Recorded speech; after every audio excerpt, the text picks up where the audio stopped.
വ്യാജരേഖകൾ ചമച്ചും ബ്ലാക്ക്മെയിലിംഗിലൂടെയും American ബാങ്കിൽ നിന്ന് $100 million തട്ടിയ കേസിൽ ഇന്ത്യൻ വംശജനായ വ്യവസായി പിടിയിൽ.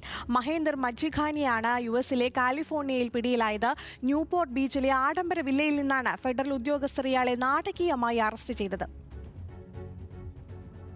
റിയൽ എസ്റ്റേറ്റ് ഇടപാടുകളുമായി ബന്ധപ്പെട്ട ഇൻഷുറൻസ് രേഖകളിൽ വൻതോതിൽ തിരിമറി നടത്തിയാണ് ഇയാൾ ഫെഡറൽ ബാങ്കിനെ വഞ്ചിച്ചതെന്ന് യുഎസ് ഇന്റേണൽ റവന്യൂ സർവീസ് കണ്ടെത്തി.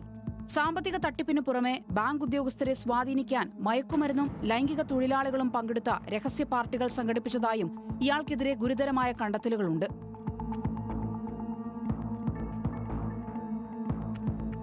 ലഹരി പാർട്ടികളിൽ നടന്ന അനാശാസ്യ പ്രവർത്തനങ്ങളുടെ ദൃശ്യങ്ങൾ കൈക്കലാക്കിയ പ്രതി പിന്നീട് ഈ വിവരങ്ങൾ ഉപയോഗിച്ച് തന്റെ കീഴിൽ ജോലി ചെയ്യുന്ന ജീവനക്കാരെയും ബിസിനസ് പങ്കാളിയെയും ഇയാൾ കടുത്ത ഭാഷയിൽ ഭീഷണിപ്പെടുത്തുകയായിരുന്നു.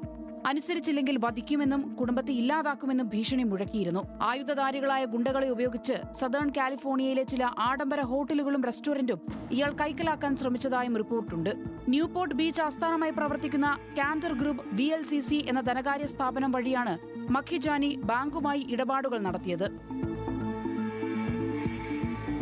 റിയൽ എസ്റ്റേറ്റ് വായ്പകൾ നൽകുന്നതിനായി ബാങ്കിൽ നിന്ന് കൈപ്പറ്റിയ കോടിക്കണക്കിന് രൂപ വ്യാജ ഇൻഷുറൻസ് രേഖകൾ കാണിച്ച് സ്വന്തം അക്കൗണ്ടിലേക്ക് മാറ്റുകയായിരുന്നു. നിരവധി വ്യാജ ഷെൽ കമ്പനികൾ ഉണ്ടാക്കിയാണ് തട്ടിപ്പ് പണം ഇയാൾ വെളിപ്പെടുത്തിയത്.